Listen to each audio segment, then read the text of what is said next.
व्यंजनाधा माना जाता है। इसमें अगर ये मौजूद होता है, इसमें ये मौजूद होता है बोला जाना ना। अगले में लगाता हूं, ये वाला लगेगा बड़ा लगा, तो इसमें ये इस तरीके से लगेगा। अब ये क्या हो गया सर? का। ये क्या हो गया? का। पहले क्या था ये? का। अब क्या हो गया? का। अगर काका लिखना होगा तो कैसे लिखेंगे? का। का। आपको 2000 साल पहले काका कैसे लिखा जाता था? ऐसे लिखा काका।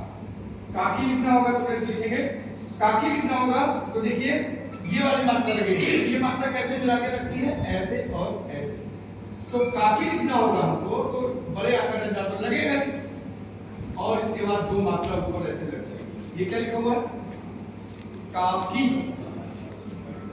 काकी। इसके बाद गाम लिखना होगा, चा।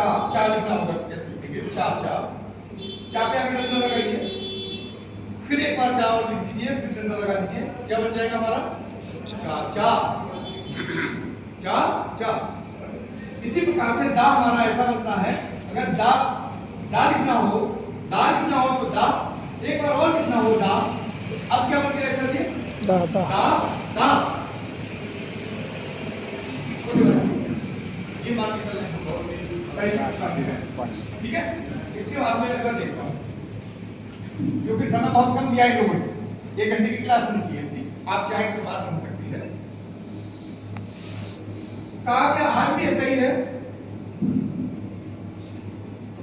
आज भी ऐसा देखो का, बस थोड़ा सा इसको कहना पहनाया और का ऐसा, ठीक है। गा भी आज ऐसा ही है, केवल इसको क्या कर दिया गया? मैं फोन करो, थोड़ा सा मॉडिफाइड किया गया, ठीक है।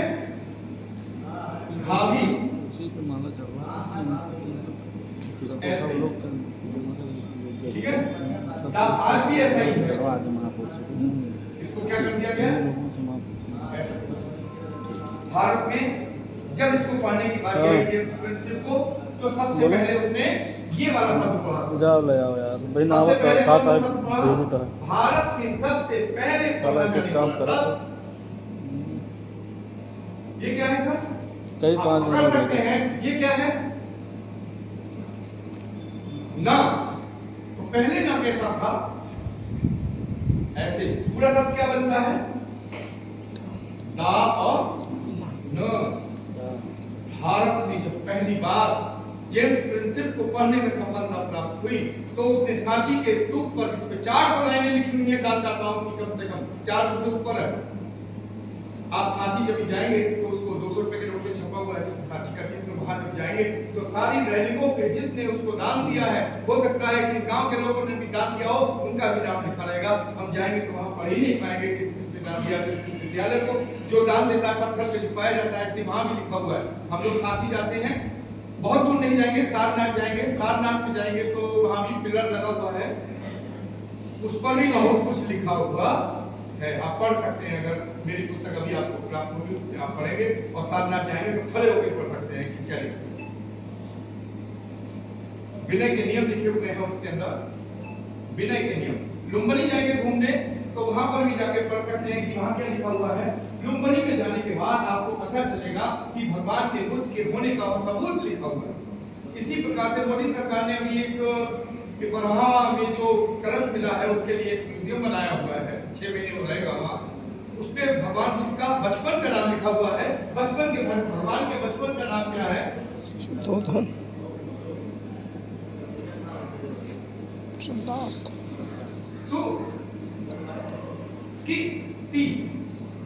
भगवान के बचपन का नाम सुखती, जिसको 127 साल के बाद भारत लाया गया बड़े ही सम्मान के साथ। सिंगापुर से वो नीलाम हो रहा था, तो सरकार ने उसके लिए फिर कुछ लोगों ने मुहिम चलाई तो वो वापस आया है। और इस समय मालवीय नगर रेलवे स्टेशन के बगल रखा हुआ है।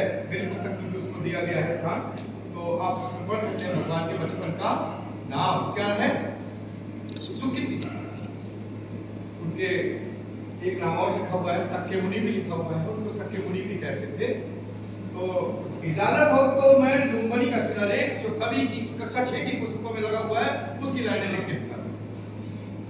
इजाजत है आपको?